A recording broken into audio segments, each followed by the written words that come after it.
Pero paano ito, Kong Egay? Sa proposal ni Speaker Bogie D, na siya nga pala, si Speaker nga pala, part din ng dynasty, Yun nga, political may mga dynasty. kamag-anak siya. Paano ito pinaghalo yung anti-contractor tsaka political dynasty? Paano yun? Meron pa kayang magiging laman na may kinalaman sa political dynasty ito? Wala na siguro sa contractors lang siguro kasi nga yung sa political dynasty na ipasa na ng House, yung version ng House. At ito another bill that will target on business interest. Siguro yan yung medyo medyo delikado din yan dahil kung for example kung kamag-anak, halimbawa pinsan, contractor, hindi ka na pwedeng tumakbong congressman o hindi ka na maging pwedeng party list, paano hindi mo naman kontrolado. Hindi naman maging, ang tawag dito, parang maging arbitrary naman. Kasi doon sa anti-political dynasty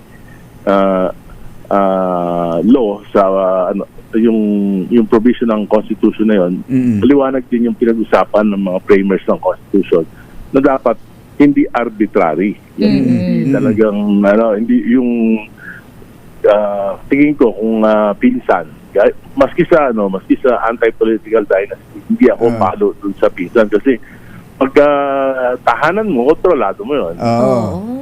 Yung ama mo, dapat kapatid mo, immediate family, anak, apo, okay yun, within your household. Pero pag pinsan na, utusan yung utusan nyo. Exempted na. Lalabanan ka pa nga nun Lalabanan.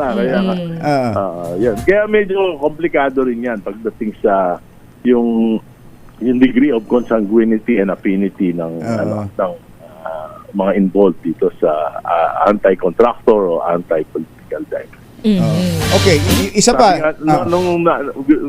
Meron nga kaming sinabing si former Chief Justice Carpio, sinabi nga niya na gusto niya 4th degree. Ang sabi ko, ang mangyayari niya, kung 4th degree, magiging parang genealogical tribunal na lang yung COMELEC. Paano mo hahanapin lahat ng kahanap ng proseso yun? Matinding trabaho yun. Halimbawa, magpinsan, mapayagan mo sa sino hindi. Sabi niya, yung first come, first serve. Kako, di sa linggo pa lang, nakapila na lahat yun. Baka magbabag pa yun. Mas masalimuot. Mas masalimuot. Kailangan maliwanag din yung at malinaw yung enforceability. Tama.